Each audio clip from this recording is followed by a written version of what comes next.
we had 4 people die just in the city of Sarasota this weekend from a drug overdose. But like you were saying earlier, that's not even abnormal. No, and we cover 3 counties, Manatee, Sarasota, and DeSoto, and for us to have a weekend where we get 4 overdose deaths is really more the norm than it is an exception. Right, so it would be not necessarily be the norm that it would just be in the city of Sarasota, but That's true. That's true. And not that we don't get concerned about all these deaths, we do. Just the tragedy is that we're seeing these all happen on a regular basis. right, yeah, and talk a little bit about what kinds of drugs, if you don't mind, that you're seeing the majority of these overdoses being a result of. Well, most of the deaths that we see now are from heroin, fentanyl, which is like a synthetic, more potent form of heroin, and then especially recently we're seeing carfentanil, which is a super potent synthetic form of a similar drug. And these drugs are so potent that just a tiny bit of change from one dose to the next can be the difference between living and dying. Right, I know, like I told you earlier, my boss said he spoke to you probably about 2 years ago now, and back then you called this an epidemic. Do you think that it's gotten any better? No, since then it's definitely gotten worse. Now, the worst that we had probably was the sort of summer of 2015 and also the summer of 2016. We have slowed down a little bit since then, but we still are seeing way, way too many deaths from overdoses of these various drugs.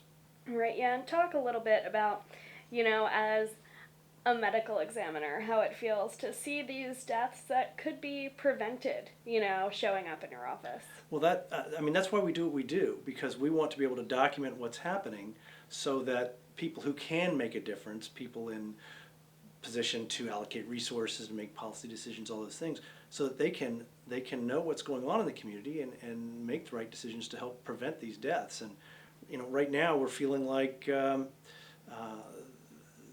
we're not to that point yet. We haven't reached that point where we're able to sort of get a grip, get a corral around this problem. But hopefully, as we continue to document this problem and work with, especially our colleagues in law enforcement who are really front lines on this as well, that we'll start getting that point and we'll get past the crest of these deaths.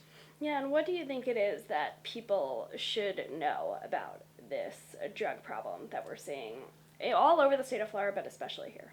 That it affects everybody, and it's probably more prevalent than we realize. That any individual person at home, one of your listeners might realize that it could be their friends, their neighbors.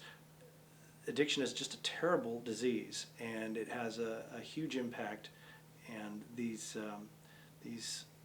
folks that are out there with addiction, they need to be treated. They need to be recognized and treated, and it's not a problem that's just going to go away just because we can identify the drugs and maybe stop a shipment here or there. It's a bigger problem than that. Yeah, you mentioned that it affects everyone. You probably more so than anyone else would be able to. I would be able to attest to this. But I think when people at home think about drug addiction, they're unfortunately only thinking about maybe a homeless person living on the street, and that's not really the case. It's not. I mean, truly, addiction is a big problem among the homeless population, but it's certainly not limited to them. It affects all walks of society, the young and the old, the educated and the not so educated, the rich and the poor. It really cuts across all sectors of society. Right, great. Anything else you'd like to add?